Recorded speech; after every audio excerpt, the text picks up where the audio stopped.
бірінші тіркеу жүргізіле берсін, қазір ашып береді, соны түсіндіреді.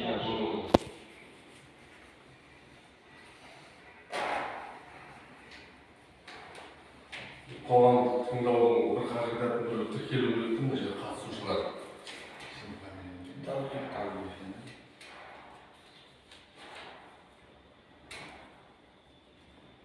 Оны бастай береміз ба?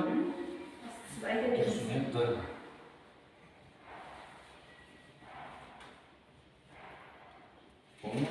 Мына жерге байланыс телефондарыңызды жазыңыздар. Мен соны қол қоясыздар ғой.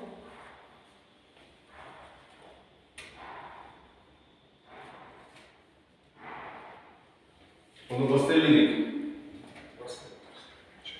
Жайлап жаза бересіздер ғой, телефондан.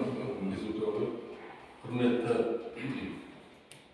Шымкент қаласы Қаратау ауданы Тастай тұрғын алабының тұрғындары, біз қоғамдық тыңдауды өткіземіз. Қоғамдық тыңдаудың тақырыбы медициналық ветеринариялық препараттар мен жем-шөп қоспалар шығаратын кәсіпорынның құрылысы, жұмыс жобасына ықтимал әсерлер туралы есебі, тапсырыс беруші Анда компания жауапкершілігі серіктестігі регламентті бекітіп алсақ, баяндамашының сөз сөйлеуі 10 минутқа дейін, баяндама талқылауға 15 минутқа дейін, қоғамдық тыңдаулар қорытындылауға 5 минутқа дейін.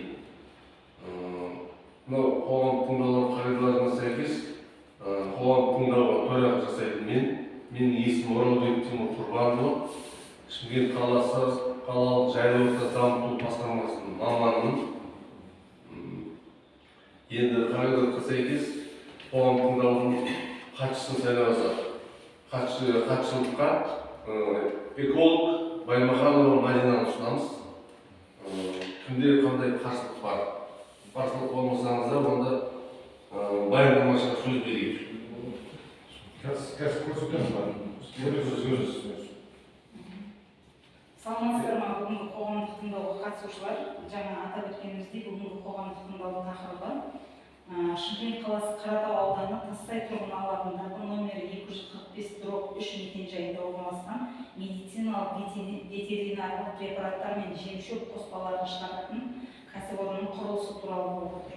Бұл қоғамдық тыңдау негізі экологиялық жобаға қатысты болғаннан кейін біз тек қана экологиялық жобаға қатысты мәселелерді бұл жерде айтатын боламыз.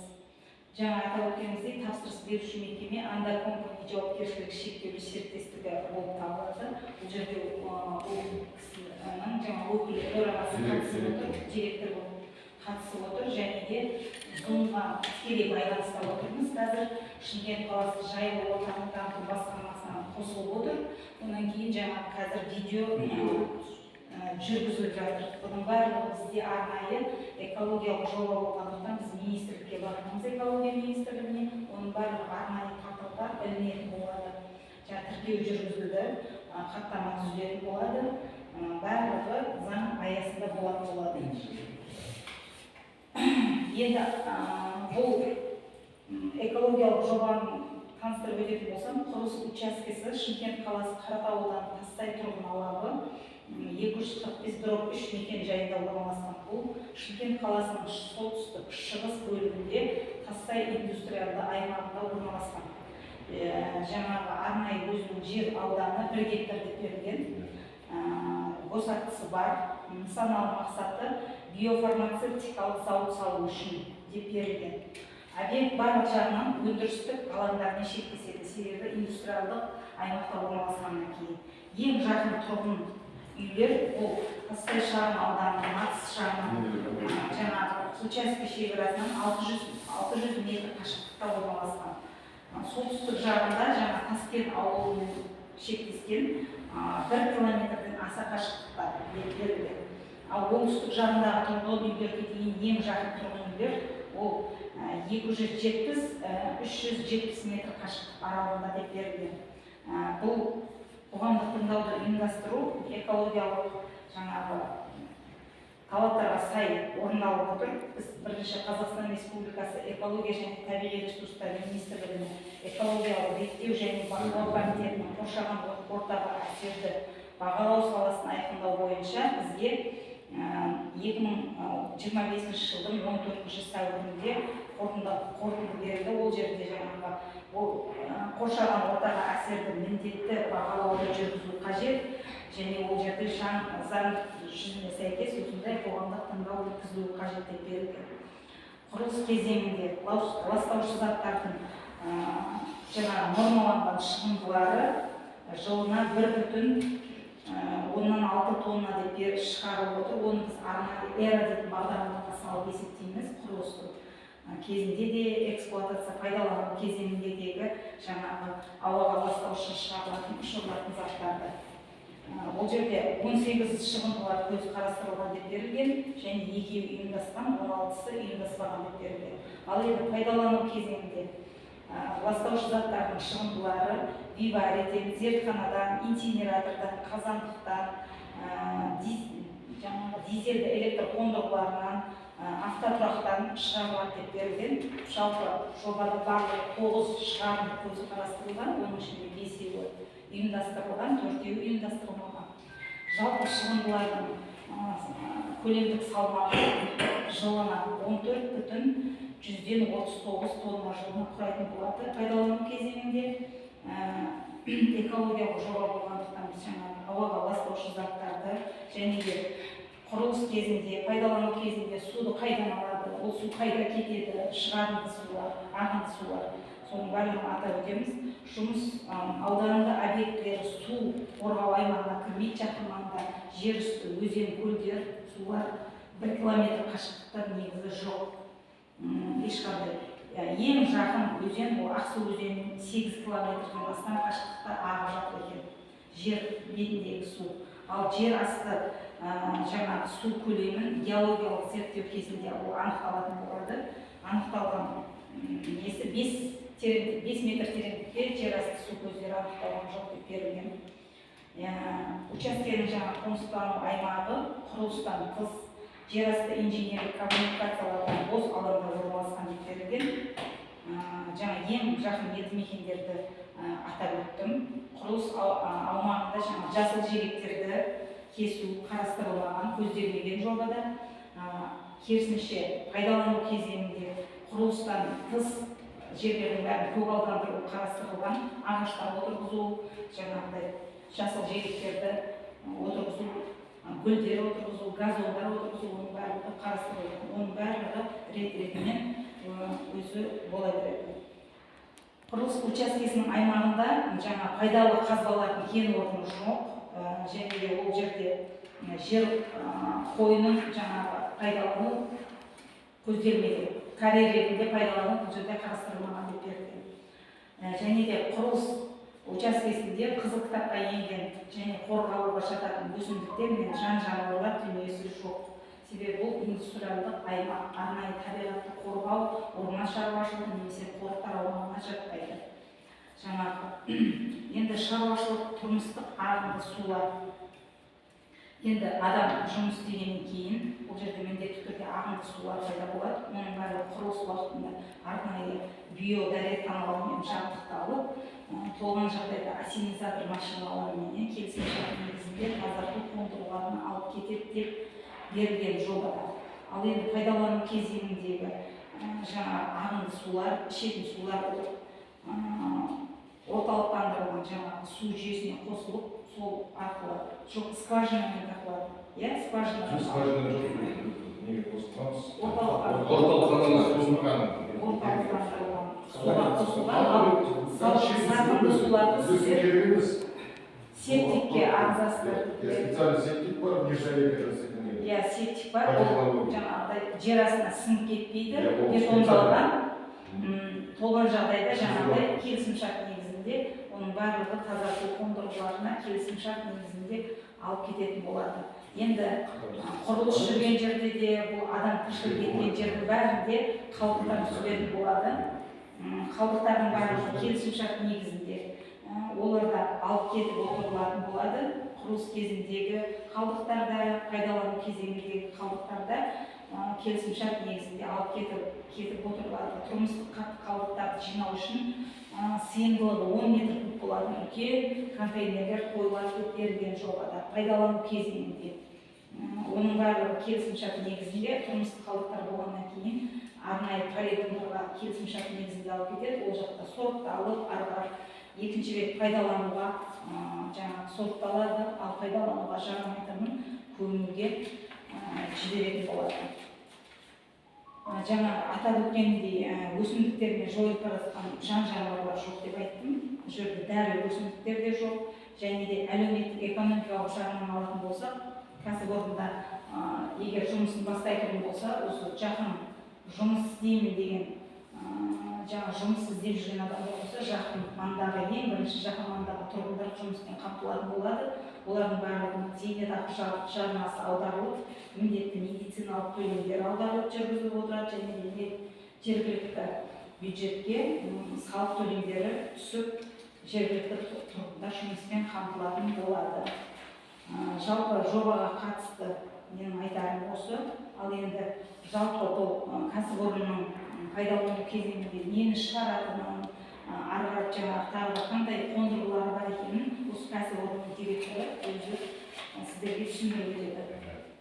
Біз осы отырып айтыңыз, біз осыдан 3 жыл бұрын осы проектіні іске қостық. Себебі біз компаниямыз 4 түрлі вакцина шығарамыз, мал ветеринария саласында. Сондықтан да біз GMP стандартына соңғы немен проектімен осы зданияны қондырдық. Оған ол проектіге обязательно жаңағы негіз пешіміз қоюымыз керек. Себебі ол проектпен онсыз ол жүрмейді. 2 миллиардтай ақша инвестиция құйып отырмыз қазір. Қазір қана 3 жыл бойы жұмыс істеп отыр. Жұмыс оңай емес, жігіттер білесіздер. Оның бәрін істеу, өндіру, бірақ мемлекетке үлкен пайдасы бар. Себебі біз шетелден талай қымбаттай сатып аламыз, біз өзіміз шығарамыз деп, сондай бір өндірісті іске қосатын. Әлі қосқан жоқпыз, бірақ алдымызда қосамыз деп отырмыз. Бірақ бәрі салып дайындап қойдық. Құрылыс жұмысы бәрі жүргізілді. Халық келісімсіз ақшаны болады арасында. Не істейміз? Астанада келісімсіз. Кіммен келісіміз? Халықтар.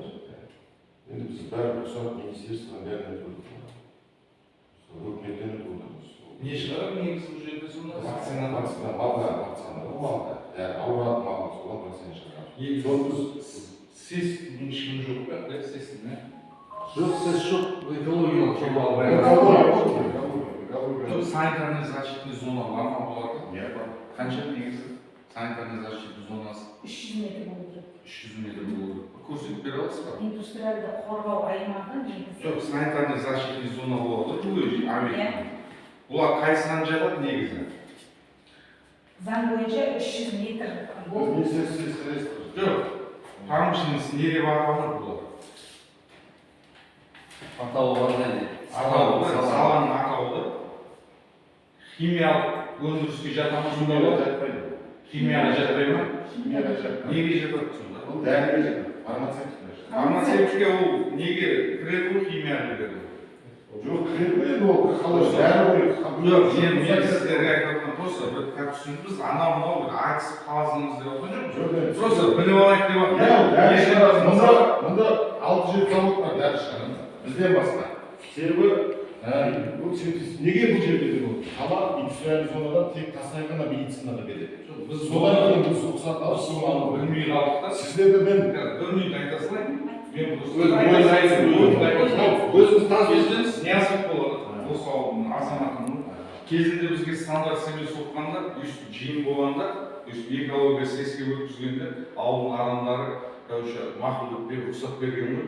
Жаңа қол қойып берген. Әлі күнге бағынан зағыларын, қазір ол кісілер өліп кетті да. Біздікі енді дұрыс қой, біліп тұрмын ғой. Енді түсінсеңші.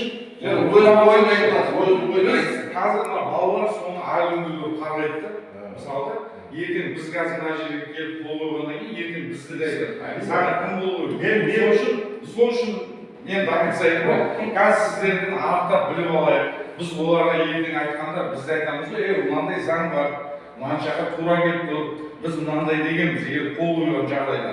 Ал егер заңға қайшы болып тұратын болса, онда ол бізге ертең жауапкершілікті мойны ауылдың бейін ұрген. Мысалы, біз әлі жаспыз, біраз жыл өмір сүреміз. Ертең жастар артымыздан айналмай жүрмесін деген әңгіме де бұл Соған мынау просто Берден мынандай ғой, бұл келісімнің мақсаты бұл жағамыз әшейін бұл кәдімгі ұят шықпайды. Қазір ол новый технология көрсетуге мүмкіндігіміз бар. иә, барып көрсетемін. Өзіміздің производствоны көріңдер қандай екен. мен қазір бір ауыз наксимайда ол емес, біз қазір атауына қарай шығарып жатқанымызға қарайды. Сіз енді экологияда болсаңыз мынандай бар да, мынау Қазақстан Республикасының жаңа санитарлық алдын белгілеу. Бұл енді дәрі шығарғаннан кейін химический объектный производствоға кіреді негізі. Соның ішінде мынау 24-те бит болған. Производство синтетических, химических, фармацевтических и лекарственных препаратов дейді да. Осыған кіреді болса. Фармға кіреді. Жоқ. Фармацевтика дегеннен кейін бұл жалғыз фармацевтиканы айтып тұрған жоқ. Егер де осыған кіретін болса, онда басқаша әңгіме да. Осының ішінен ақыр сіздер біз шақырған ет, жүрді шығарып жатса, бізді шақырмайсыздар. Ол рұқсат ешкімнен біздер рұқсат сұрамайды да. Біз келіп отырғаннан кейін мына жерге оның не зияны бар, қай квалификацияға жатады, соны заңнан көрсетіңіз, біз көрейік. Действительно, не жоқ болса, біз қол қояйық та кетейік. Не қыламыз бидаш? Жүріс көріп шығасыз. Заңнан Мен сіздерді, мен басқа бірлерді шақырып өтсесем болар еді. Мен просто сіздердің алдарыңыздан өтейін деп шақырып отырмын. Мақсат болсам, сот сабы мен мақсатым осы ауылдың дейін мен сіздердің алдарыңыздан өтіп отырмын. Мен өтіп шақырған жоқпын. Байрамымызда рабочий жинап шақырып көріңіз керек адамдар. Ертең мына жерде қандай адам келіп тұрғанда заводын жауып істейді. Мына көшемді жауып тастады, ана көшемді жауып тастады, істеттік. Мына сен заводта қазір 50% бой көрдік біз қазір. Өйткені сіз қойға да ана жарайды кете берген да. Сіз беріп қарайықшы. Менің бір барып бір айналып көзбен көресің жүзіңізді. Көрсетейін сіздерге. Не істеп жатқан жоқпын? Ана жағында туннелден өтсеңіз қымызхана тұр. Иә, жылдың несі. Сол кісілерді келді да рұқсат сұрады осылай. Ойбай деді, анау техниканы қоямын. Сайланның бәрінен не істеп жатырмын деді. Жаңағы асфальт салатырмын деді. Базаратқа тақап қойды. Навес істеді бұл. Келесі жылына қарасақ, уже жылқы орасы да болды. Енді қазір халық шулап, ақыры ұсынысқа жіберіп отырмыз. Өйткені қараңыз, канализация жоқ. Күнде 2 жылқы сойды, қапшық, бас барма, тері барма, жігіттер, түсіндім бән. Сендер жердер, мен енді төлебейдің азаматын, мен алыс шайып басына бәрі сөйледеміз. Олар берді ғой. Мені жүріңіз көріңіз. Просто көздерімен көрді, не істегенімізді қалай істеп жатқан. Қандай плюс бұл мемлекетке келтіріп жатқанымыз. Біз нәрсе жатқан жоқпыз, просто ананы көріп алайық деп. Мен сендер ауданнан өтейін деп, сендер құрметті өтейін деп отырмын. Ол басқа шынкен жоқ. Баста солай бастайды да, соның кейін... Жүріс көрсеңші, сіз көріңізші, жүріңіз. Мынандай болып тұр ғой, енді қазір біз білмедік та мына дәрі-дәрмегі қойғанда. Уже қанша уже ең соңында айтты. Действительно айтты. Ең соңында мысалға мына жерде марай деген вообще жақында тышқана келіп қою деп жатыр дейді. Ішіне бір бәле лайн деп жатыр, дәрі-дәрмек шығарып жатыр дейді. Дәрі-дәрмек шығаратын жердің санитарлық защита зонасы 1 километр. Ауыл 2 миллиард ақша жұмсап отыр. Сіздің айтқан жоқ, сізден жаңа айтып жатырмын ба мен? Мал оранды. Басталып алып, енді кері бас бәрі шашты. Баста ойын айтуға қазір марай 100 метр жерде үйлер тұр да, марай тұр да, сіздің галсыздар тұр ғой мысалы, мен не отқан жоқпын. Марай тұр 100 метр жерде, оған кім рұқсат берді деп отыр, ол 1 километр жерде тұр жалды. Мен сіздерді қайда алыстым сіздерді мысалы, марайдың ана жақта тұр. Жүріңіз көріңіздерші мен технологияны көрсетіңіз.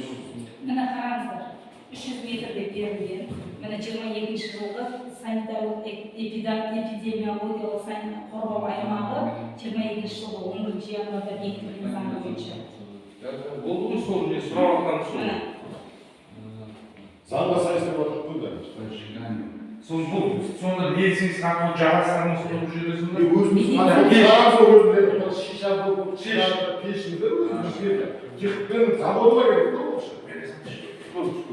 Қай жерден алғанын сендер болса көзбен бір көрсін деп жатыр қазір көріңдер біз көзбен көргенде ертең былай да қол қойып кеттім ғой ертең айтады көке дейді ана бригадир жерде тұратын нәрсені неғып рұқсат бердің деп жатыр бұл менің қазір қол қойсам мен өзім үшін ертең ауылға барсам айтамын біреу айтса сен қол қойып беріпсің десе мына заң тұр оларға рұқсат берген сол мен айтып отырғаным міне заңдылықты көрсетіп тұрмыз сосын қазір көздері көріңдер көздерімен деп жатырмын ертең анау не керек арай заводының ішінде сондай кеш қойып бұл келген заңымыз суретке түсіріп алсаңыздар болады ма? жоқ лицензия алып именно пеш бойынша болып отырған мынау сонда полностью Полностью. зданиені заводқа болып экологиялық жобасынан десеңші. экология өзім жоба керек қой экология здание бәрі экология ол бізге де керек ол мемлекетімізге тақап қойған нәрсе оны өткізсек біз аша алмаймыз сіздердің талаптарыңызға полный дұрыс па Бұл жоба қазір министрліктің несінде қарауында жатыр. Министрліктің қарауында жатқан кезде біз 20 рабочий күннің ішінде ұйымдастырып осы қоғамдық тыңдауды өткізу керекпіз. Ертең протоколын оларға ол кісілерге саламыз. Ана сіздерге көрсетіп жатқан жобаның ішінде жаңа жазылып тұр. Соны ол жақта қарауда жатыр. Олардың барлығы ақымақ емес, заң бойынша бәрін тексереді олардың барлығы. қазір сіз бүйтіп айтып жатсыздар мен просто мына заводтың соғып кеткенін айтып жатырмын просто біз бұл жерде неғып жүрміз егер де біз мысалы бұл жерде мнениямыз болмайтын болса мен неғып келдім мына жерде қол қоюға кезінде завод сөйтіп қол қойып жүреді министерство ақымақ емес олар негізі министерствода ақымақ мен қазір мына жерде заң зиян нәрсе болса мен қол қойып берсем де министерство рұқсат етпеу керек мен үш адам мына ауылдың тағдырын шешмеу керек мысалы ал мынау мысалы сондай нәрсе болатын болса мен қажет емес та ол біз бір жыл бұрын экологияға документ тастағанбыз әлі жүрміз түсінесіздер ме уақыт кетіп жатыр мысалы жұмыс еңбегіміз бар ғой біздің жігіттер дұрыс қой дұрыс оның басында сендер алдар мен басқа бір шақырып өтесің болар еді оны істеп отырған жоқ мен ашық істеп отырмын тазасын керек тазасын айтып отырмын ол басқа ештеңе жоқ значит мына жақта абай сөйтіп өтіп жүрген де ол иә мен ол 5 сауытты да ертең мен ана мақсат адам бауырманы министерство сіздерден рұқсат алдық қой 1 километр ол министрліктен жоқ рұқсат алуы мүмкін. міне сіздер ол міне мынау заң мысалы фармация бәрі шығарып жатыр ма 1 километр деп көрсетіп қойған 1000 метр санитарный защита мына барай әкеледі 100 метр жерге қойып қойған как парк соқты кешке қарай сасып жатқан жерде адам жүру невозможно болып қалды ал ол жерге мысалы соққан санитарный зонаға тал егіп бір бәле қылып анау мынау қылу керек қой бұл жерде ондай істеп жатқан жоқ айналасын бәрі Сізде көкалда жоспарыңыз бар ма? жоқ мынау марай жақтарды айтып олар кім рұқсат берді мысалы сіздер солар жоқ олар бұл частный компания бұл кісі акиматтың несі мен бұл собственникпін осы жердің мысалы да мен сендерге Біз оған сіз тыңдаудың кезінде сендер бүкіл маған шығарғандар маған сат жаппасаңдар мен сендердің алдарына өтіп отырмын ғой өтпесеңдер боласыз аналар сияқты десеңдер боласыз жоқ онда солайдан істей беріңдер онда қалай жаңа деді өтпей қою ұят болады жоқ ол егер не сесін талабын көрейік санитарный сеске беру үшін мен экологияны өтуім керек қой Бірінші экологияны алады. мен қалай өтемін сеске барамын сес одан кейін әлі рұқсат жоқ мен рұқсат беру үшін мына 24-ге кіретін болса мынауды ғой мен жаңа көрсетіп бердім міне минимальный размер санитарной защиты зон объектов дейді разделу химический объект и производство класс санитарный зон сізді 1000 деп тұр сіз ана жабуды айтып тұрсыз 300 метр деп та міне санитарный эпидемиологический требование к санитарной защитным зонам объектов являющихся деп мына айтып тұр ғой мына қайсысынан екенін қазір көріп салшы басында тұр ғой мына жаңа сіз айтқан ғой мына 24-ші жылғы мынау осымен не қанды жаңасы осын енді мынаусында бүйтіп тұр осыған жатпайды десе мынаған жатады деп көрсетпесін. Мына объектіні, міне 24-ті, міне. Так, соның Бауырым сен вообще мен қинап отқан жоқ, мен просто заңын айтып жатырмын. енді фармацевтика болған осынша дүние жасап сен енді міне химический объектив производства бір класс зона 1 сызығы 1000 метр деп тұр да, санитарный защитный зона. Осының міне 24-інің ішінде көріп қойып. Производство синтетических, химических, фармацевтических, лекарственных препаратов дейді. Осыны істейтін производство 1 километр санитарный защитный зонасы бар. Мына жерде ауыл 400-500 метр, ана жерде 300 метрде үй тұр. Мысалға сіздер өзіңіздің заңды ғана көрмей, ар жақты да көріп, онан кейін барып біз давай дейді. Мысалға, одан кейін давай дейді. Жоқ. Қазір ертең мыналардың бәрі олар ойлап отыр, биыл істейміз, енді жыл істейміз. Біз оларды асықпай сотқа беріп, шетінен бұзамыз оларды бәрін. Өйткені бұл жерде біз тұрып жатырмыз, бала шағамыз тұрып жатыр. Мен дәрі шығарып, ондайлар болмайды ол. Мынаны көріңіздер, осыған кірмейді, бұл мынандай объект дейтін болса, пожалуйста. Қол қойып береміз, көрсеңізші. Жоқ, көрген емес қой. Енді мынаған келіп тұрмайшы. Мынаған келіп тұр, мына заңға келіп тұр. Бұл заңнан мен айттым ғой, жайгез айттым. Заңның талабына келсе, қол қойып кетейік. Конечно, заңсыз аласың. Ағасында ішіне түсіндіріп алайын сізге. Не заңсыз деп отыр? Тыңдадың ғой? Бір минут. Міне, бұл экологиялық жоба. Бұл қазір экологиялық жоба. Тыңдаңызшы, экологиялық жобаның қазір рұқсатын алады ма? Одан кейін бұл істер ССке барады. ССте одан кейін жаңағы экологиялық жобаны да ұсынады, проектіне де ұсынады, өзінің ССке қатысты документтерін ұсынады. Одан бөлек заключение алады. Одан бөлек заключение алады. Оның заключениесі мен сізге тыңдасаңшы, оның мен процесін көріп қойғанбыз. Бізді алдап өтіп кеткен. Мен білемін, тыңдасаңшы, мына сіз қазір келмейді да, мына қол қойып береді, мынаны тіркейді да, рұқсат беріп жібереді. Өйткені халық қарсы емес. Болды. Тоқтай тұрыңыз. Бұл ертең экологиялық мынау ненің заключениесін алды ғой, осымен параллельно ССке тапсырады да. Одан кейін сіздердің алдарыңызға екінші мәрте қоғамдық тыңдау тағы болады. Себебі 40 күннен кейін тағы екінші қоғамдық тыңдау, сол кезде СС келеді алдыңызға. Сол кезде жоқ, сіз бұны мен біліп тұрып, оны айтпаймын. Сеспен отырып сөйлесейік. Олар действительно заңды дейтін болса, ешқандай әңгіме жоқ. Мен стандарт цемент туралы хат жазамын, министерствоға барғанда сол мен тыңдасаңшы, мен не үшін қол қоймайын деп отқанымды. Сіз айтасыз. Сіз соңыстан тоқтаңызшы. Сіз бар ғой, сіз қазір еш жерге қол қоймайсыз. не істеуіміз керек? Сіз қол қоймайсыз ештеңеге. Мен сізге түсіндіріп айтып бір минут мен мұқият тыңдаңызшы. Бұл қазір министрлікте жатқан жоба қазір. Бұған ертең рұқсат министрлік береді ма, бермейді ма? Әлі бұл под вопросом тұр.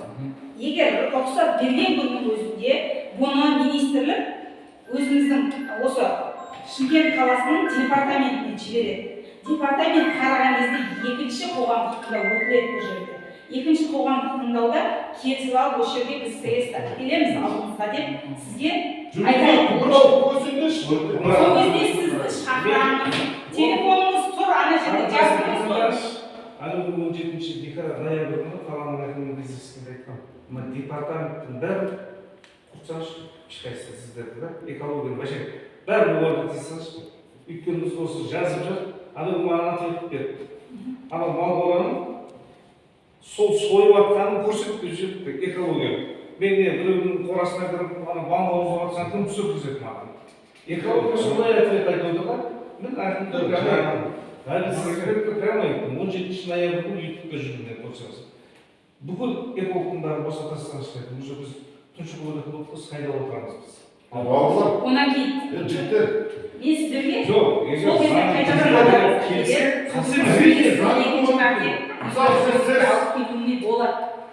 Себебі бұл қоғамдық тыңдау бір-ақ мәрте ұйымдастырылмайды, 3 мәрте ұйымдастырылады. Мен өз ойымды айттым. Өз ойыңызды айттыңыз дұрыс. Сіз рұқсат сынан саламайды деген бастамайды. саяси бөлім рұқсат Бізге алады не деген істеуіміз керек? Не істеуіміз керек? Соны айтыңызшы. тыңдадық болды. Тыңдадық болды. Тыңдадық болды. Біздің тілде жазып қойсын. фармацевтический осының несін алып, экология министрлігіне жазып жіберейік кешке. Рұқсат берілемін дейді, рұқсат берілмей рұқсат. олар сіздерге әлі қарауда жатыр деп айтады документ. Қарауда Потому что жатса, мен сіздерге қазір осы жерде қарауда жатқан көрсетіп бере аламын. Сіз қарауда жатқан Жоқ, соны сұрайық та біз енді сояқтан сөйлесейік. Аты сізді қазір көрсетіп беріңіз. сізге көрсетпесеңіз қарауда жатқан қазір осы жерде Жоқ, көрсетіп не беремін. ол біреудің қарауға жатқаны, тұрғын адамның Ол грабодей деп тұр Ана сәл. жердегі стандартқа келе ма келмей ма соның өзін сұрайық ояқтан бұл. Болды, сұраңыз, хорошо. Онда протоколға толтырған кезде тұрғындар осы тыңдауға қарсы болды деп жазасыз. Жігіттер, неге Болған жиналыстың не болды сол жазуымыз керек Не болды? Экологиялық жобаға қатысты вопрос қойып, саясаттың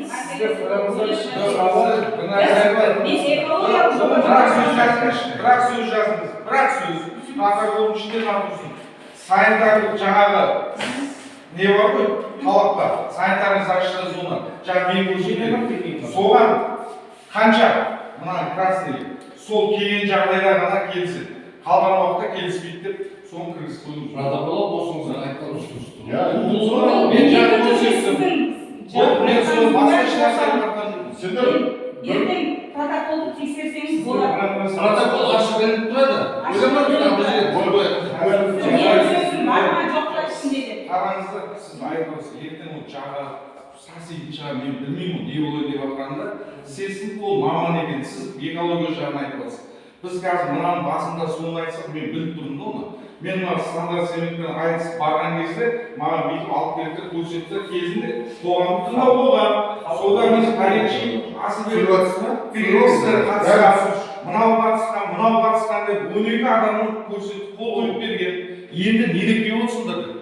Ол сіз, мысалы біз сотқа беремін десек айтады, сендер міне ақсақалдарың соған рұқсат бергеннен кейін сотқа міне дейді. Енді не бетімен жазып Тұрғындардың айтқан бағана ұсыныстар пікірлердің бәрі протокол көрсетесіз. Ол міндетті түрде көрсетіледі. Бұл соны Сіз протокол көруге құқыңыз бар кейін. Ол ашық порталда ілініп тұрады. Қай жерде ілініп тұрады қазір несін жазып береді. жоба. Мына жердегі германский ерлікшіні қарағанда сізге ешкім не барған жоқ. Ертең соны біздің жаңа айтқан мынаған кірмейді, мынандай дейтін болса, айтып қой, вообще қарсылығымыз жоқ. Просто Жоқ, бірінші протоколда дұрыс қой, бірақ ол ағын қол қойған. екі общественный слушай, екеуі бәрі оған да шақырған ғой. Мен енді өзім ойым Мен документ керек та қазір. дұрыс қой, енді айттық қой, документ тұр ғой. Барып, ана жақтан документ шығу керек та. Енді ертең тағы да келе салайық, сесін алып келіңіз, ананың қарасын көрсетсін, мынандай тура келмейді деп. Болды ғой проблема. Сіз келген күнде Мен қазір Айтыңыз слушаниеге шақырдыңыз ғой. Заңдылығымен басқасын саясатты қосып алып келеміз сол кезде. Потому что сіз обязательно алып келеміз. жаңа пеш қоямыз дегенге қазір қараңыздар, бүйтіп тұрсыздар, ертең сіз Жоқ, мен түсіндім. Одай емес мәселе. Заңды келемін осы жерге, тұрсын, болды. Мен заңсыз саламаймын, бір кірпіш саламаймын. Енді сұрасам жауап бермей жатсыздар ғой, мен заң көрсетіп жатып, мынамен мынандай деп тұр ғой. Сіздер қайсыға десем дұрыс осыған фармацевтикаға кіреді дейді. соған айтып мен сес келсе осыны шешіп тастар едік қой дедім да. Қазір келсе ол айта жоқ, түсінбей жатсыздар мен айтқанымды. Протокол ашық порталда ілініп тұрады, мына видеомызда ілініп тұрады, бәрі ілініп тұрады. Өз телефоныңызға жазып қойыңыз. протокол жібере аламын телефоныңызға. Болды жібересіз. Онда қоғамдықта кімде қандай ұсыныс бар, оны бәрі протоколға енгізесіздер. Протокол ашық порталда ілінеді, даже видеода ілініп тұрады. Онда қоғамдықта аяқталып бесіктейміз. Сіздерге жүріңіздер, бірақ бәрі көрсетейінші сіздер түсініңіздер. Завод